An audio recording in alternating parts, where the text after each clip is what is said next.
And welcome back. New this morning, a search is underway for a missing duck hunter in Manitowoc. Authorities were called to the Manitowoc River off of West Quarry Road. We have some breaking news right now at noon. A search is underway at Clendening Lake Marina for two missing hunters. Still missing tonight, a 61-year-old hunter who disappeared in the Pecos Wilderness near Santa Fe Sunday. The search for a missing hunter in Laurel County continues. Search for two missing duck hunters along the Mississippi River is about to stretch into a second week. The race is on now to find a missing hunter in Sullivan County. More than 80 first responders are combing the woods right now.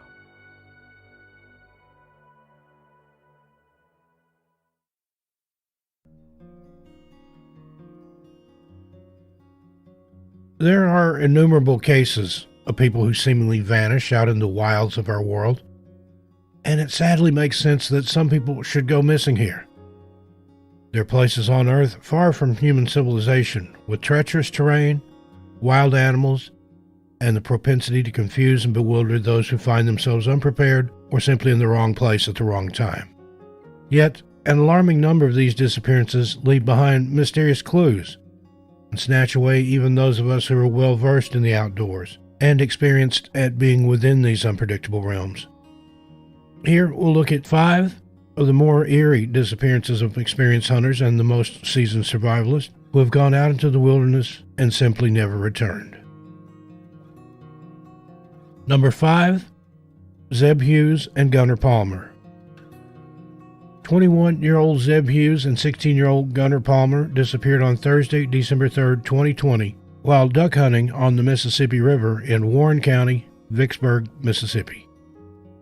Zeb and Gunnar set out from the Letourneau Landing boat dock on what was supposed to be a typical day of duck hunting. River conditions were normal when they hit the water, and despite the chilly 46-degree temperature, the weather was fair. The Mississippi River, aptly named the Mighty Mississippi, sustains over 260 species of fish, with some tipping the scales at over 300 pounds. The river is 11 miles across at its widest point, and its currents are known to be unpredictable, sometimes even under the best circumstances. Zeb and Gunnar's boat was found capsized on December 4th, the day after the two were officially reported missing. Had the Mighty Mississippi turned treacherous too quickly for the young men to react? Along with the pair's boat, searchers found most of the belongings that were inside, but there was no sign of either Zeb or Gunnar, or of the dog that was traveling with them that day. The search went on over the river and the banks for more than a week, with nothing being found by the dozens of search teams, specialized aircraft, or drones. Sometime during the second week, the search efforts were refocused to cover solely the water. Does this mean that Zeb and Gunnar never made it out of the water? While we hope that's not the case for them, searching the river is necessary in the effort to locate them, and it's no small task. On December 24, 2020, Warren County Sheriff Martin Pace told WLBT 3 on Your Side news reporters that Christmas Day would not slow down the search for Zeb and Gunnar. Sheriff Martin assured that himself and his deputies would be on the water all day Christmas Day, continuing the efforts. He is quoted in the WLBT interview as saying, "I think the fact that we have multiple bodies in a moving body of water that's 100 feet deep just adds to the situation." How could two young and agile people who are used to being outdoors be so caught off guard by the river? Or is there something other than the Mighty Mississippi to blame for their disappearance? We still don't know, and as of December 28, 2020, Zeb and Gunnar remain missing, and there have been no further updates. Number 4. James P. Rambone Jr. 51-year-old James P. Rambone Jr. disappeared on September 3, 2003, near the Caniapisco River, south of Kuujjuaq, Quebec, Canada. James was out on a hunting trip with 3 friends. The 4 hunters were knowledgeable about the outdoors, and they were experienced at hunting. James hoped to land a big one that day, and while the group was out, he spotted a large caribou. He took off into the wilderness, hoping to intercept the bull. James never returned to the group from that chase. The other hunters searched and found James' fluorescent orange vest and his camera both near a caribou carcass. There was no sign of his gun, no clothing scraps, and the use of tracking dogs, but they all failed to locate him. it was as if James had completely vanished. No evidence was found that suggested James had succumbed to the elements, predatory animals, or even an accident. Pam still holds out hope that James, an epileptic, is still alive. She says, "For all we know, Jim might have developed amnesia caused by a severe seizure. He might be with someone who doesn't know who he is and doesn't realize that he is missing. Something's just not right. You don't just vanish." As of December 28, 2020, James remains missing, and there have been no further updates. Number 3. Allan Theis. 52-year-old Allan Theis disappeared in November 2003 while on vacation, a time he planned to spend collecting rocks and hunting mule deer in the upper Missouri River Breaks area of Montana. Allan checked into his hotel without issue on November 22nd and paid cash for part of his stay in advance. Nothing was unusual until November 24, his scheduled checkout date, when there was simply no sign of him. Most of his things were still in the motel room except for his hunting gear, so it was assumed that he must have gone out hunting and never made it back. 2 days later, November 26, Allan was officially reported missing. Authorities began looking for him quickly thereafter. Allan stood 5 foot 10 inches tall and weighed 160 pounds. He was an avid outdoorsman with a good reputation at his job and was known for being a responsible employee. It wouldn't have been like him to miss an appointed checkout time at a motel. It was especially strange when an aircraft search team located his abandoned truck in a wilderness area along the Missouri River, but there was no sign of Allan himself. Strangely, all they found in his truck was an empty rifle case and his boots, which had been left behind and placed side by side. What happened to Allan, and why did he go out into the woods without his boots? No trace has ever been found, and he was declared legally dead in 2011. As of December 28, 2020, Allan remains missing, and there have been no further updates. Number 2. Jeremy Childress. 31-year-old Jeremy Childress disappeared on October 17, 2004 from Trask Mountain in Tillamook County, Oregon, while on an elk hunting excursion accompanied by his co-worker, Shane Louie, and his son, Shane Jr. On October 17, the three guys had spent the day out hunting and enjoying the great outdoors. Once back at camp, they decided to make a trip down the mountain to gather firewood for the night. The trio hopped in the pickup truck, driven by Shane, and made their way down the winding roads, collecting firewood. Traveling back toward camp, they encountered a dense fog that surprised and disoriented them. Driving through it while trying to find their campsite was seemingly getting them nowhere, and after a while, Jeremy told his companions that he believed the camp was beyond a particular stand of trees they passed. Shane agreed to pull over and let Jeremy investigate further. Shane and his son got out with Jeremy and hiked a little ways into the fog, but ultimately stayed behind while Jeremy went ahead solo to confirm whether camp was nearby. The intention was for Jeremy to return soon thereafter with news. As Jeremy melted into the thick fog, nobody could have known that it would be the last time anyone would see him again. Shane and his son got back to the truck and waited about an hour, but when Jeremy didn't turn up, they went for help. When the fog finally lifted, an extensive area-wide search and rescue was conducted, but there was no trace of Jeremy other than a discarded gum wrapper of his favorite brand. Despite the extensive efforts put forth in subsequent searches by Jeremy's wife, Kristen, and dozens of other volunteers, no other signs of Jeremy were ever found. A seemingly odd clue was uncovered, though.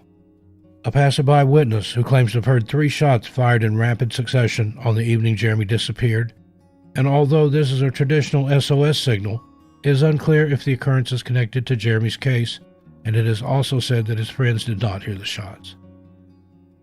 As of December 12, 2004, more than a 4-mile radius from where he was last seen had been searched by many teams, with still no signs coming up. Jeremy's family is understandably devastated by his disappearance, and his 3-year-old daughter, Kelsey, asked her mom over and over in the days thereafter when her daddy was coming home. As of December 28, 2020, Jeremy's ultimate fate remains unknown, and he has been pronounced deceased. Any further updates are posted on the memorial website run by Jeremy's family and can be viewed by clicking the link in the show notes labeled Jeremy's Memorial Site. Number 1. Barnett Barry Zeldin. 74-year-old Barnett Barry Zeldin disappeared on Monday, October 7, 2013, after telling his wife he was planning to put some bait at a deer stand near Chatsworth in the Warren Grove Recreation Area in Barnegat, New Jersey.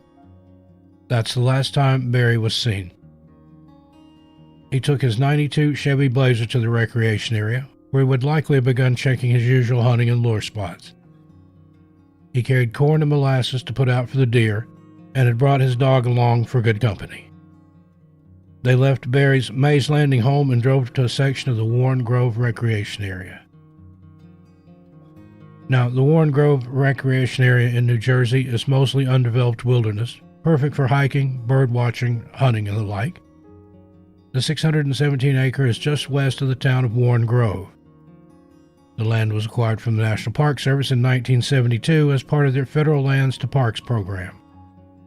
Access to the recreation area is limited to several sand roads and old woods roads throughout the area, but there are currently no marked trails. Barry frequented this wilderness and was a strong outdoorsman, avid hunter, and capable survivalist. The weather at the time of Barry's disappearance was overcast, damp, and chilly, both during the night and daytime. Temperatures were around 66 degrees Fahrenheit, with winds gusting to 30 miles per hour. Even so, Barry was equipped with the necessary skills to handle the conditions. When Barry didn't come home or call Monday night, his wife, Janet Zeldin, wasn't really worried at first because he was known to make spontaneous hunting trips that sometimes lasted for several days. Janet said, "I didn't think much of it. I figured maybe he got a deer and he was looking for it. He's very independent." She began calling his cell phone every hour by Tuesday and into Wednesday, but all she got was his voicemail. On Thursday, October 10th, she tried to drive to the Audubon Gun Club, where Barry was a member, but she couldn't find it. The next day, she tried again, this time finding it, and got several members of the club to go out looking for Barry. Wilbur Swales, president of the Audubon Gun Club, said, "A couple of us went out Friday night looking for him, and we couldn't find nothing. Then we went out Saturday, me and 3 other members of the club, and we found his automobile." Barry's 1992 Chevy Blazer was parked at Warren Grove. The keys were still in the ignition, with the windows rolled down, cell phone on the dashboard, and his dog, Taffy, still there waiting for him, having survived 4 days alone by eating the corn and molasses meant for the deer. Janet speculated of the dog, "He must have left her to check on the deer stand or to put some apples out, and there was a medical emergency. She does what she's told, so he must have told her to stay put." New Jersey State Police and State Park Police searched for Barry using helicopters and canine teams. Search efforts originally concentrated on the Warren Grove Recreation Area, but expanded closer to the Bass River State Forest, also in New Jersey. By Sunday afternoon, October 13th, 6 days after Barry's disappearance, the authorities called off the official search and rescue operation. Even so, volunteers with Burlington County Canine Search and Rescue went back into the recreation area the following Tuesday and then planned a larger search the following weekend. Janet said at the time, "I know he's good in the woods. That's why I never worried. He knows what he's doing.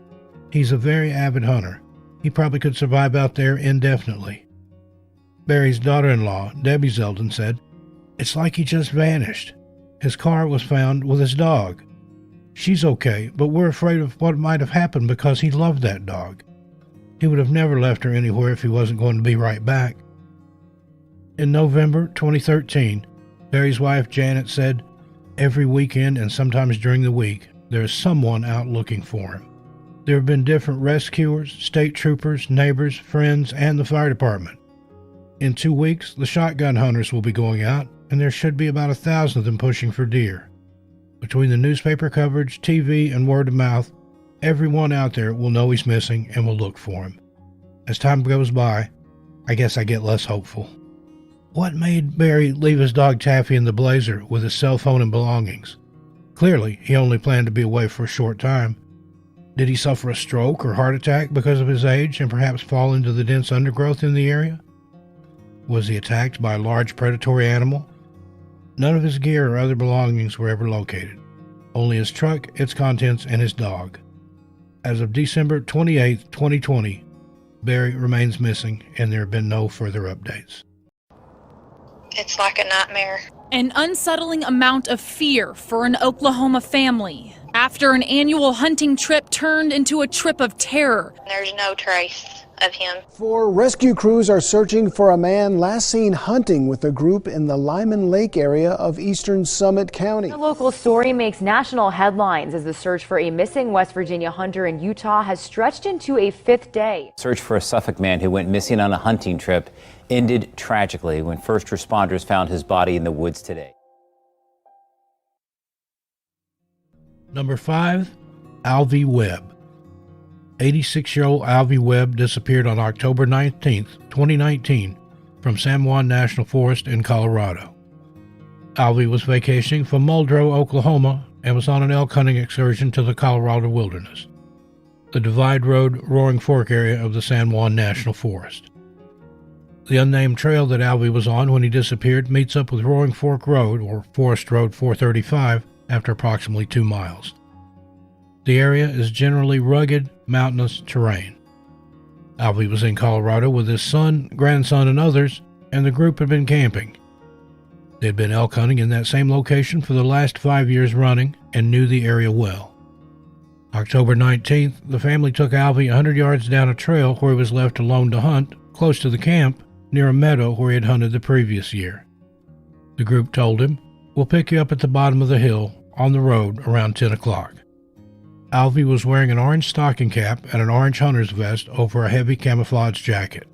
He carried a few food bars and some water, but no overnight gear, as he was only supposed to spend a short time hunting that morning. After a few hours, the group arrived to pick him up at the meeting spot, but Alvie was nowhere to be found. There was simply no sign of him or any of his gear. The other hunters searched the immediate area but came up with nothing, so they contacted the authorities. It was approximately 4 p.m. when they reported him missing. An official search was launched around 5 p.m. Montezuma County Sheriff Steve Nolan, along with the county search and rescue team, deputies, canine search and rescue, and friends and family of Alvie, conducted an on-the-ground search of the area, but again, nothing was found. Sheriff Nolan said, "We looked all over and searched a large area 30 yards at a time, but there was no sign of him, no clues. We had people 30 feet apart, and that's mostly aspen meadows in that area. We cross-covered areas we had already been over. We should have found him, but there was no sign of him anywhere. It's frustrating. Nobody's finding anything." A Colorado National Guard Black Hawk helicopter, Flight for Life helicopter, and a Mesa Verde Civil Air Patrol plane also searched the heavily wooded area. Drones were sent up at night, equipped with infrared, but no heat signatures were detected. Alvie had a cell phone, but it was either turned off or its battery ran down on Friday, October 18th. The authorities had no luck finding a signal to track. On Monday, October 25, the area was being searched in a grid pattern. Around 9 or 9:30 a.m., someone thought they heard a muffled gunshot, but nothing came of it. The official search was called off, but Alvie's family and friends continued to search the area for some time afterwards, with no results. Alvie had some trouble walking, given his age, and wasn't expected to hike a long distance, so the authorities were puzzled when he couldn't be located after such an intense and extensive search. Friends and family members said he did not have any disabilities and that he was still very mentally alert. Sheriff Nolan said that he didn't believe Alvie would have walked very far. The altitude at that location is about 9,500 feet, and the sheriff said Alvie had only been in the area a couple of days before going off hunting, so he hadn't had time to acclimate to the thinner air.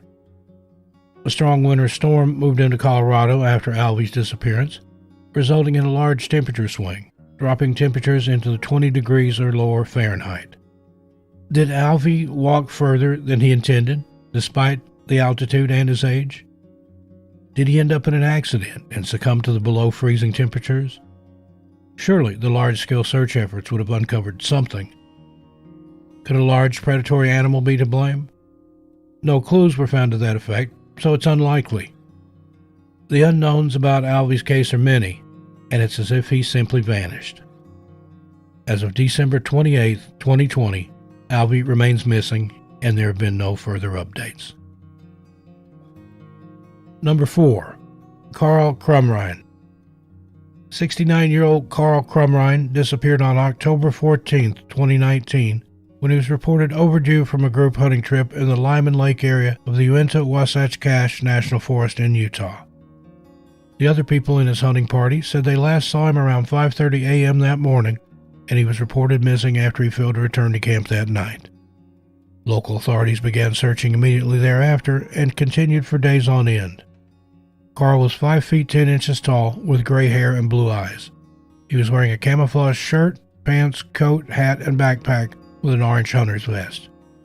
Summit County Sheriff's Lieutenant Andrew Wright said, "We've covered a lot of terrain over the last 4 days. It's unfortunate. We haven't found any sign of him." The official search continued into that weekend, and a storm was expected to hit. Regardless, a volunteer search was organized by the Garrett Bardsley Foundation and was planned for Saturday morning.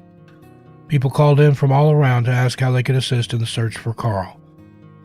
A combined total of over 2,500 hours was spent looking for Carl, but there were no discoveries. On October 5, 2020, nearly a year after Carl's disappearance, human remains, along with clothing, a survival pack, and a rifle, were found by a hunter in the Lyman Lake area of Summit County, Utah. Days after, the remains were confirmed to be those of Carl Crumrine by the state's medical examiner. In an interview with Fox 13, Carl's son, Paul, said, "I definitely feel like a great sense of closure now that we know what's happened. Just that not knowing for the last year has been really hard. I'd just like to thank everybody for their support over the last year. I have people praying for my family and they don't even know us, so that right there is also a nice support and a great feeling." The Summit County Sheriff's Office stated that Carl's remains were located within approximately a mile of where the group had been camping in October of 2019. The Sheriff's Office also said the area where his remains were found is a very dense wooded area with fallen timber. What does that mean for Carl's death? Was he unable to get out of such a densely wooded area because of his health issues? How did he manage to get himself to such a location? As of December 28, 2020, Carl's cause of death remains unknown, and there have been no further updates. Number 3. Jerry Lee McKeon. 48-year-old Jerry McKeon disappeared on September 21, 2002, after leaving his home on the Old Malin Highway in Malin, Oregon. Jerry was last seen leaving his home between 4:30 and 5:30 a.m. He left in his brown and white 86 GMC pickup. Jerry had a distinctive camper shell on the truck that covered the length of the bed, as well as a Honda 185 XL motorcycle that attached beside the canopy. He used the motorbike to explore the thicker wilderness areas. He carried a bow and arrow, preferring that over the use of a firearm. Jerry was no stranger to the wilderness, and he was locally renowned as an avid outdoorsman. He grew crops on the family farm and shared the farmhouse with his parents, Clifford and Bertha McKeon. Jerry was single, independent, and came and went as he pleased. It wasn't unusual for Jerry to go hunting alone. He was right in his element. What happened on September 21 to make that hunting trip any different? Nearly 100 volunteers combed a portion of the Modoc National Forest when the sheriff's office saying no trace of the missing man, no clues whatsoever were found. The search included K-9 teams and a helicopter search by the California Highway Patrol. GPS devices were used to make sure no areas were missed within 8 to 10 square miles. 2 weeks after Jerry's disappearance, on October 8, 2002, his truck was located west of Medicine Lake Road in a heavily wooded area in Siskiyou County, California. This area lies in the shadow of Mount Shasta. There were some hunters purchasing a box of potatoes from a packing shed in the valley, and on the wall was a poster with information on Jerry's disappearance, including a picture of his GMC pickup. Later, when the hunters spotted Jerry's truck, they knew that it was the one from the missing poster. Jerry's friends and family went to the place where his truck was found. Jerry's mother, Bertha McKeon, said, "It looked pretty much just like you'd think he'd leave it." She also said his disappearance was hard to believe and that they were doing all right, as good as can be expected, but there's a real puzzlement to it. Bertha also said she knew her son was in trouble as soon as she realized he was missing. He's a homebody, plus his dad's birthday was on Wednesday, and he definitely wouldn't have missed that. She believes something bad happened to her son. "I think he met up with foul play. We don't think he drove his pickup there. He would usually leave a note for them, but that day he didn't. The family put up 2,500 posters across the area, including information about a $20,000 reward, all within the first week of their son's disappearance. Nothing more was found, and no clues were turned in. Friend Terry Guthrie, who knew Jerry since he was 6 years old, said, "I hunted with him 18 years, and every time he left the pickup, he never locked it, and this time it was locked. It's just certain things like that started making me believe there was a possibility foul play was involved. We don't know whether Jerry went down there for a purpose, or that Jerry didn't even go down there, or someone was forcing him to go down there. There's no explanation for it. It's beyond strange that no sign of Jerry was found in the area his truck was parked in, his gear was never recovered, and there are just no signs of him at all. The heat in his truck was also found to be turned all the way up, which was uncharacteristic of him. Is there something other than the wilderness behind Jerry's disappearance? Perhaps another human? As of December 28, 2020, Jerry remains missing, and there have been no further updates. Number 2, Tom Messic. 82-year-old Tom Messic Sr. disappeared on November 15, 2015, from the Lake George Wild Forest in Warren County, New York.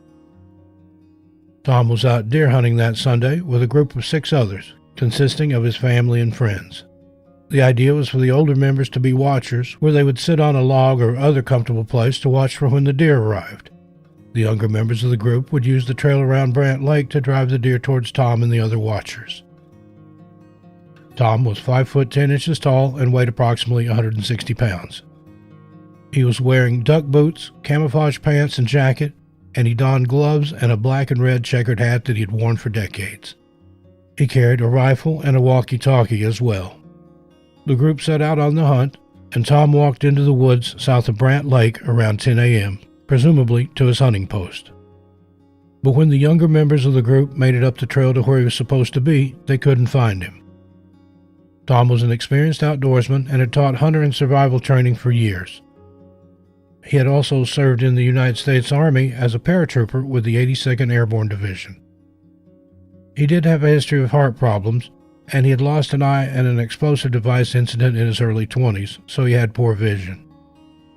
He also had limited hearing, as well as 159 stitches in his hand. He'd also just gotten over a gnarly case of shingles and nearly decided not to go on the annual hunting trip. Tom and the other hunters planned to meet back up in a couple of hours after they began their hunt.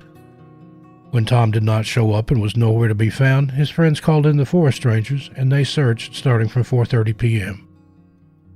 It got dark around 7 p.m., and at that point, half the group stayed and fired their rifles and honked their car horns to get Tom's attention. The rest left the scene and reported him missing to family and the authorities. The next day, November 16, the search began with 13 trained search and rescue professionals from the Park Service. It was well organized and commenced quickly.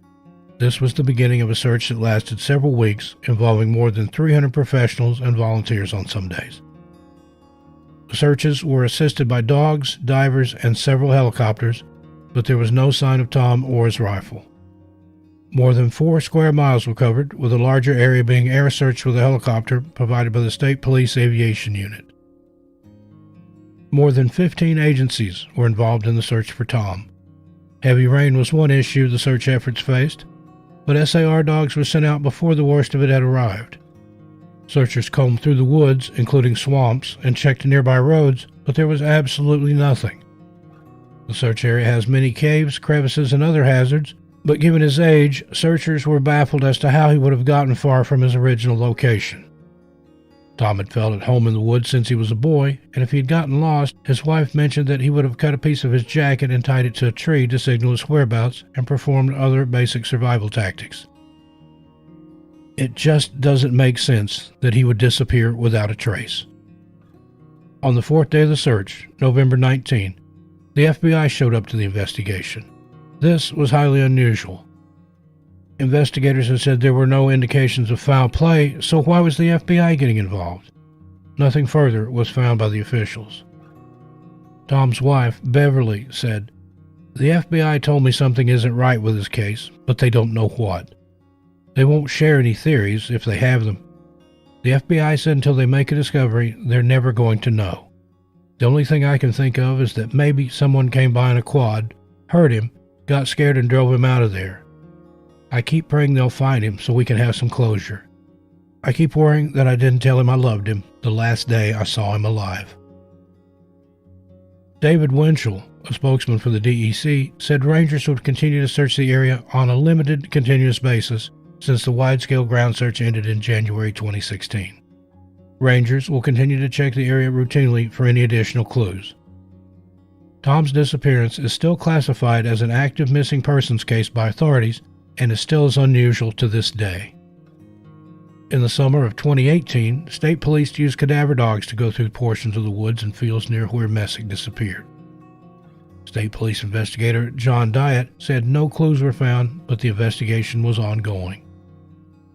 In the movie Missing 411: The Hunted, one of the group was interviewed and mentioned hearing a strange noise in the woods on the day that Tom went missing, like nothing he had ever heard before. The hunter said he reported this to the authorities on the day of, but they brushed it off as nothing. Could something non-human be lurking in the area? And that's what the noise was when he went missing? Tom was an older but experienced woodsman, known as a tough guy and not one to wander aimlessly into the woods while out on a hunt. He carried a rifle and a walkie-talkie, and no sign of either item has been found despite an extensive and detailed search of the area. What on earth, or beyond it, happened to Tom Messic? As of December 28, 2020, Tom remains missing, and there have been no further updates. Number 1.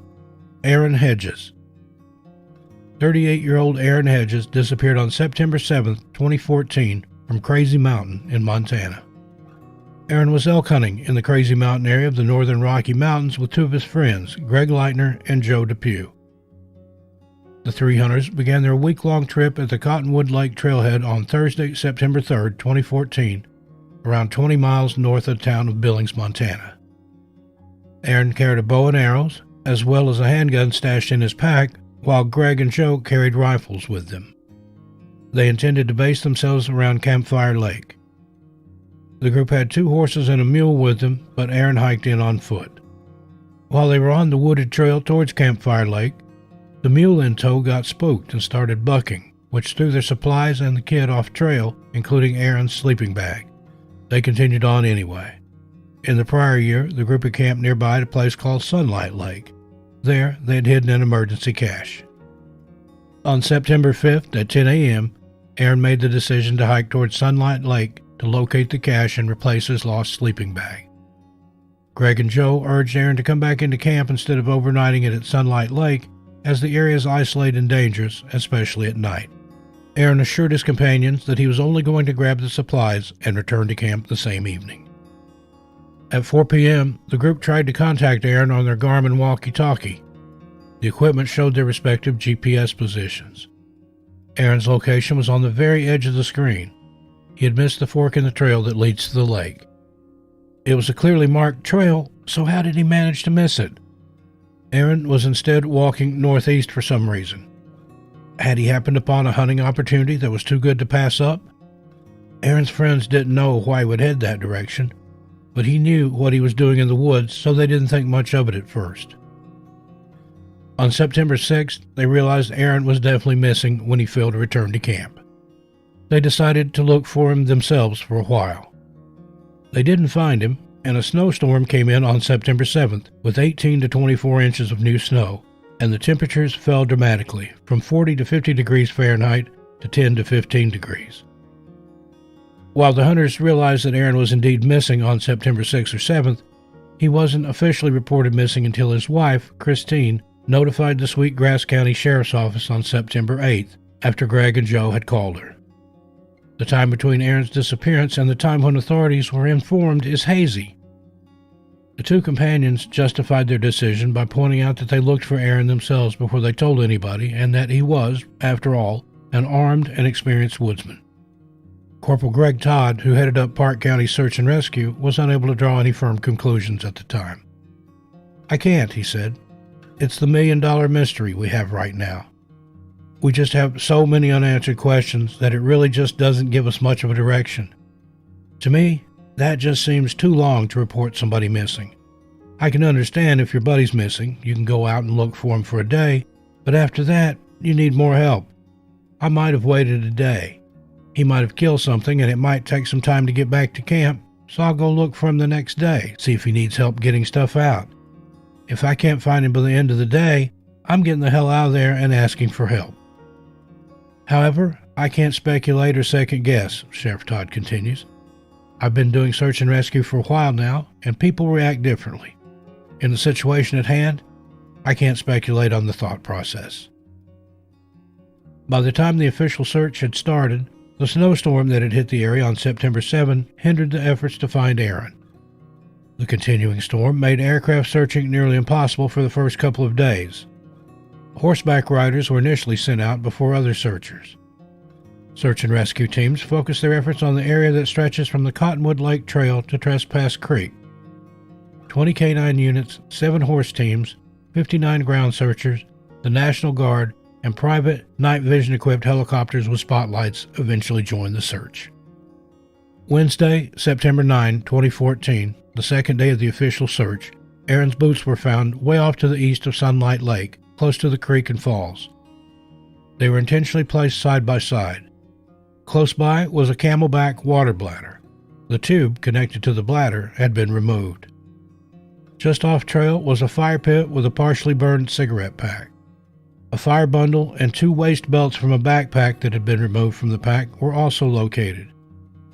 Despite the extensive search efforts, nothing else was found. Search dogs in the area also didn't pick up Aaron's scent. Now, the strangest thing about these findings is that the searchers were in the area where the boots and other items were found just a day or two before, but nothing was located at that time. Was Aaron on the move during the search, making it even more difficult to locate him? Even if hypothermia had set in, causing him to remove clothing, he surely would have only made it a short distance without his boots in 2 feet of snow. Even with these findings, by September 22, 2014, officials scaled back the search, pending more information. It was the following summer, on June 22, 2015, around 9 months after the disappearance, when Roger Beslanowicz, a butcher from Powell, Wyoming, came across more of Aaron's belongings while visiting relatives at the Rain Anchor Ranch in Sweetgrass County, Montana. Roger was outdoors on the ranch on June 22nd, waiting while a relative of his fixed a fence. So with some time to kill, he made his way up to a ridge with a beautiful view of the surrounding area. After taking in the vista, Roger took a shortcut through a stand of timber on his way back. It was then that a flash of orange caught his eye. Upon further investigation, he found several items leaning against a tree. Roger's inventory of what was found at the scene included a bow, a backpack, socks, shirts, sweatpants, and an orange hunting vest. Roger spoke of his findings. My first thought when I saw clothes piled up against a tree, I just knew there was going to be a body there. There's a lot of bear activity where they flip the rocks over to eat the bugs underneath. I just knew there was going to be a body there. But there wasn't. I thought some out-of-state hunter got cold and disoriented and wanted to go home, but he couldn't find his stuff, so I gathered it all up to put it in the backpack to haul it back out. When I was just about done, I saw a piece of paper, and it was part of his license, and it had his name on it. The backpack had holes in it, which Roger assumed were caused by small animals. Wrappers from granola bars, along with other debris, were scattered nearby. Aaron's handgun and driver's license were also discovered in the backpack. The gear was only a short distance from the main ranch house and safety. The area was searched, and located at the head of the ridge was a thermos cup and an open energy drink. Nothing else was found in June 2015. On August 8, 2016, near the Rain Anchor Ranch, some guests found a skull lying underneath a dead tree. Law enforcement was called in and shown the skeletal remains. They began a systematic search of the area where they uncovered less than 80% of Aaron's skeleton. Most of the remains were concentrated in a 20-yard area. Sweetgrass County Sheriff Dan Tronrud said, "It's still an ongoing investigation. Are we going to be able to tell what the man died from? Probably not. There's no bullet holes in the skull. There's nothing else that we can see. The forensic pathologist will look to see if there's knife wounds on the bones or hatchet marks, but I'm guessing it's going to go down as one of those mysteries. Investigators also found his Samsung cell phone nearby and were initially hopeful to recover data from it to gather further insight into his death, but it was found to be corroded beyond repair, having been exposed to the elements for nearly 2 years. It was given multiple chemical baths in an attempt to remove corrosion, but to no avail. Landowner Rebecca Rain described the location where the items were found as full of pine trees, broken down branches, and tall grasses. "It's pretty low where it was, actually," Rebecca said. "It wasn't too far off Rain Road. We just would have never guessed it was that close. He could see the house." Had Aaron removed layers of clothing along with his boots and headed in the wrong direction due to hypothermia?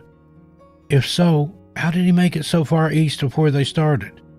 The distance he would have had to travel would be around 15 miles, much of it off trail and through rough terrain, including rocks and heavy foliage. That distance, covered without boots in fairly deep snow and sub-freezing temperatures, seems impossible. Aaron was also within sight of buildings and close to a road. "He was very close, but just didn't quite get there," said Sweetgrass County Undersheriff Alan Ronenberg.